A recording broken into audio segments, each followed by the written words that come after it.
go.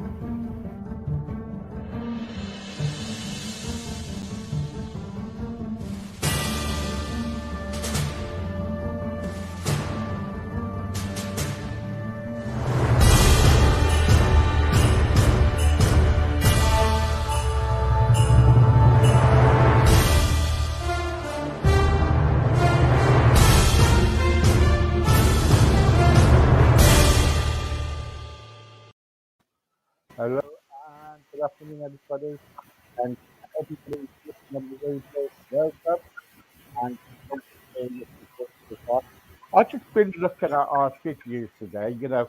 Now and again, people come up to me and go, "Hey, Steve, how's your podcast, your radio getting on?" And do you know what? We had 63,000 people last week, and now we're in our 70,000.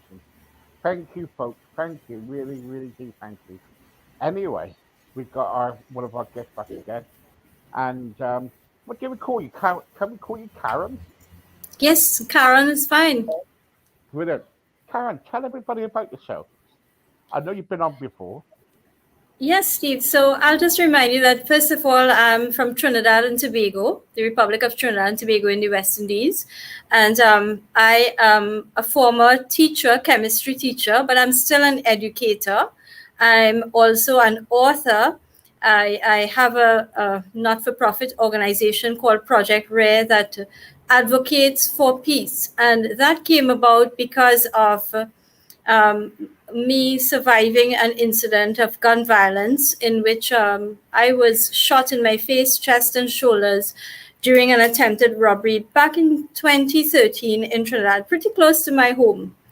And so since then, I've also become an author. So I have 3 books that I published, self-published, and I did them by myself. But I also have 1 book that I did as an anthology, a collection of short, true inspirational stories written by myself and other Trinidadian authors. In a nutshell, that's what that represents me. I've also been treated for and recovered from post-traumatic stress disorder as a result of the incident that happened in 2013. Like most other people at this point in time, I think I do suffer with anxiety and bouts of depression because of the situation with the pandemic. But that's not unique to me. That's what many people are going through at this point in time.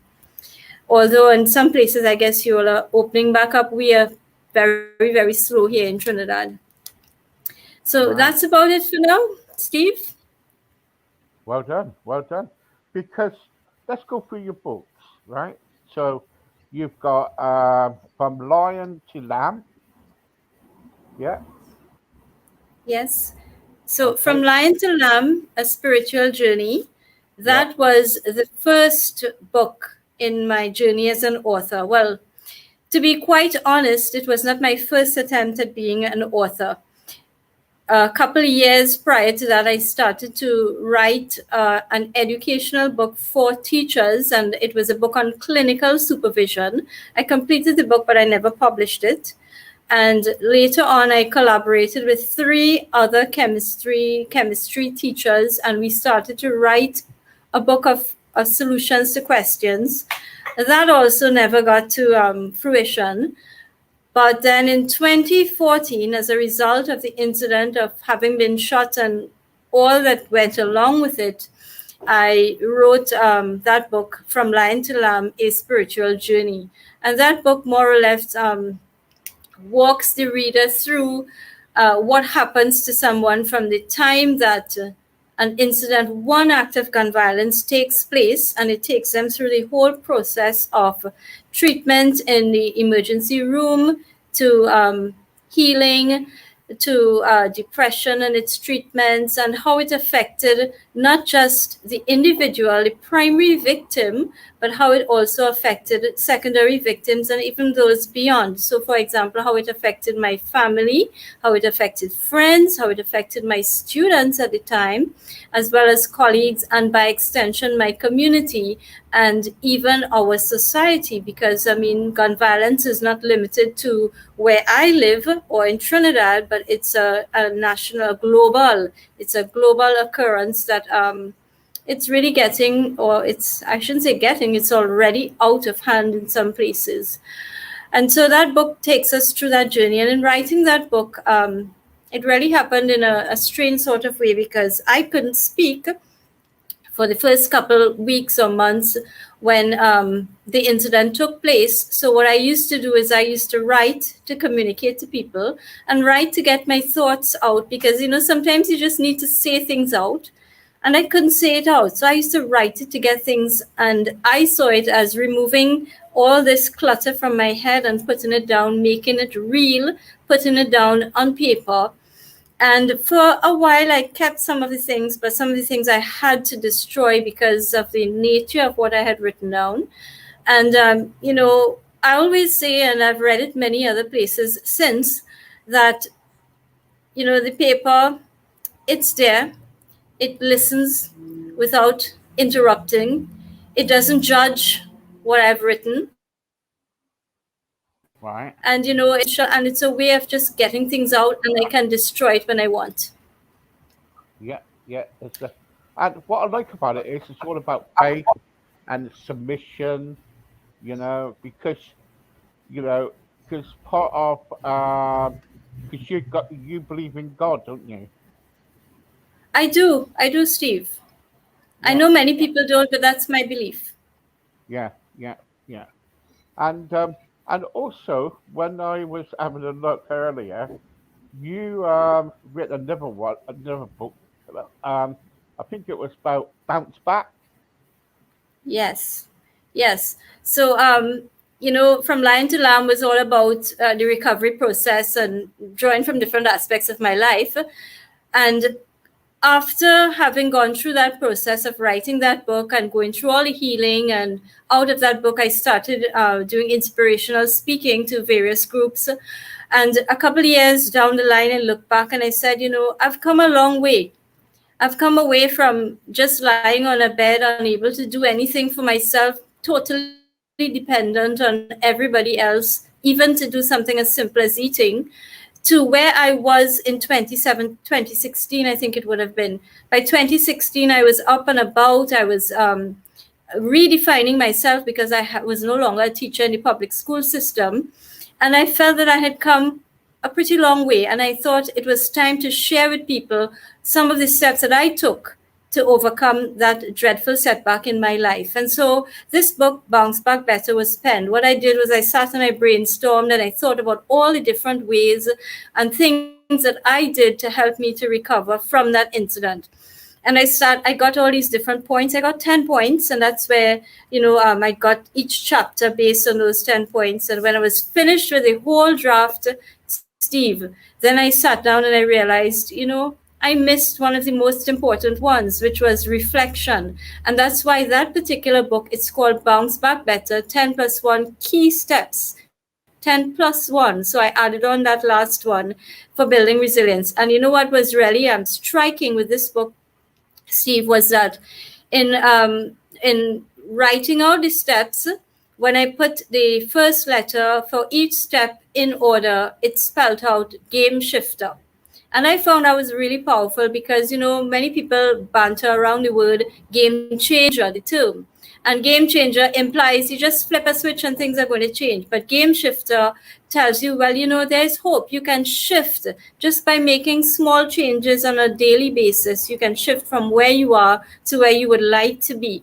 And what's amazing about game shifter is that at the center letter of game shifter, it is H for honoring God. And for me, it meant putting God at the center of everything that I do. And I'd like to say that I'm not isolating people who don't believe in God, because whether you believe in God or not, you do believe in some sort of higher authority. Many people would.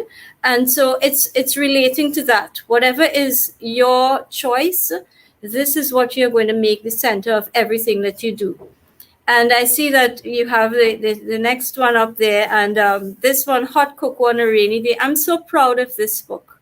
I mean, the other two were really good books, and From Lion to Lamb should have been my greatest achievement because it was written at such a difficult time in my life. But this one I'm really proud of because this one highlights everyday heroes. There's nothing about me in this book. It's all about everyday heroes, people just like you and I who have seen terrible, terrible things in their life. They've gone through a lot of difficult circumstances, and yet still they rise every morning in spite of their challenges to face the day and to make something good out of it. So, in this book, what I did was I collaborated with 9 other Trinidadian authors. It was my intention not to go outside of local because I felt that we had people who are talented, who can write well, and who have great stories that they can share with the world. So I wanted people. I want the world to read the book, of course, but I want Yeah. them to be able to get the Trinidadian feel and perspective, and even the title captures that. I mean, anywhere in the world can relate to hot cocoa on a cold Yeah. day. Yeah. We don't have winters, but we have rainy days. So hot cocoa on a rainy day, and that title was inspired from a book I read by another Trinidadian author when I was younger. And this is Michael Anthony. He wrote a book titled The Year in San Fernando, and San Fernando is where I am from. And he wrote that book. And in that book, he captured a scene where there was this young boy visiting San Fernando, trapped indoors on a very rainy day. And back in those days, we didn't have inside ceilings, we had galvanized roofs. So the rain was pounding on the roof. He was caught inside. He was looking at the drains flooded and things just floating by. And inside, his aunt was making hot cocoa, and she was making what we call fried bakes. So on the cover you would see a cup of hot cocoa and fried bakes there, and that Yeah. feeling of warmth and comfort is what I try to convey in these stories, the warmth and comfort that you get from hot cocoa on a rainy day. And if you want, I can share with you a little bit about what some of these stories capture. Well, yeah. So we find that the first story was not my intention to write that first story. That Okay. first story captured the challenges faced by a woman who got married to somebody who inherited a cocoa estate. And my intention was never to write her story. I went to visit the estate just as research for the book. But in speaking with her, she was so inspirational. There were so many challenges that she faced. She was pulled out from school when she was just about 13 years old and set out there to start looking after herself, to start working. And she really overcame a lot of challenges in terms of having to leave Trinidad at one point in time. Without a formal primary and secondary school education, she went on to become an esthetician, a photographer, and so many other things, including now she is an inspiration in our local cocoa industry. And Trinidad and Tobago has some of the best cocoa. We have the Trinitario cocoa. And that story, I couldn't leave it out. So that was the first story in the book. The other stories went on to deal with a woman who had so many challenges. Steve, I can't even begin to count. I don't even remember how many different health challenges, but she suffers with things like lupus and rheumatoid arthritis, and you name it, she has the health challenge. And she's just about my age, and she has, if you meet her and she doesn't tell you that, you'll never know, because she greets you with a smile regardless of how she's feeling on that particular day. So then from there, we went to a woman who, and this isn't, I shouldn't say a woman, it's actually a story about my own mom who dealt with breast cancer. We have a story about someone who went through child abuse. We have people who faced poverty growing up in life, somebody who failed an examination. We have a local personality in our book, someone who is a fabulous television star, comedian, personality in our local system. And she shared her story about deception in the workplace. And it's something that you come across not just in Trinidad, but anywhere in the world. And then we have one from one of our local politicians who acted as prime minister at one time in Trinidad and Tobago we had a coup back in 1990. And he acted as the prime minister after that. He wrote one of his stories. And then we spoke to, oh, this one was really sad. There's a story about a gentleman who started an organization to help the youths in an area called Marabella in Trinidad. And, Trinidad went through an oil boom in the 70s, 80s, but that community never prospered, even though the rest of Trinidad was prospering. And he told a story about how he helped that community and all the different things that he and his wife did. And it's really sad, but after the book was published in November, he passed away sometime earlier this year in, I think it may have been around March, he passed away. So the book is a great testimony to the work that he did. And the final story is a powerful story about a gentleman surviving a fall from 2,500 feet in the air while paragliding. And he lived to tell the tale. So, we have some really inspiring stories that people can draw from. And, that I'm proud of it because that last book really it represents all that I would like to stand for, which is, to offer to people hope that regardless of what happens in your life, you can use it. You can take it and turn it around and use it to help others. And in the process, you can help yourself. Um, Out of that, what I started doing, Steve, was I started doing something called Writing to Heal. And it's something that I initially started doing informally on my own. I eventually I did a lot of reading. I could not afford to pay for it because I had to pay in US dollars to do the course, but I did all the reading, practiced, and eventually I felt as an educator that I had the skill that was necessary to help other people. And so earlier this year, I started sharing voluntarily. I don't do it as a paid program because I understand that people have been traumatized. One of the ways that we are traumatized is financially. And so I started just voluntarily doing this Writing to Heal program online. I'd like for it to be on a bigger scale, but for now it's just locally I've been offering. And initially only women would join. And in this last cycle, because I've been doing it back to back every 6 weeks since the beginning of this year.